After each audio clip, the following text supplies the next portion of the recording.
назар аударыңыз. Сәлем құрметті көрермендер. Ең соңғы жаңалықтарды алғашқылар қатарында білгіңіз келсе, біздің арнамызға жазылуды және де бір ғана лайк түймесін басуды ұмытпаңыз. Лайк басқан қолдарыңыз Кабатулланың қабырғаларын ұстасын. Нан бағасы қымбаттай ма? Бұл сұраққа Астана қаласының инвестициялар және кәсіпкерлікті дамыту басқармасы басшысының орынбасары Мақсат Жанабаев өңірлік коммуникациялар қызметінің алаңында өткен баспасөз мәслихатында жауап берді, деп хабарлайды Бақ.кз тілшісі. Біз шынымен астық бағасының төмендегенін байқап отырмыз. Сондықтан елорданы әлеуметтік маңызға ие нанмен қамтамасыз ету үшін ірі үн тартатын компаниямен келісімшарт жасастық. Ол бізді 5000 тонна ұнмен қамтамасыз етеді.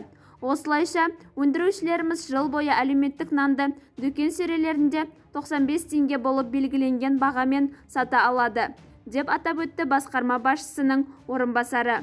Бізді бақылауды жалғастырыңыз. Арнамызға жазылып, бір ғана лайк түймесін басуды ұмытпаңыз. Сау саламат болыңыз.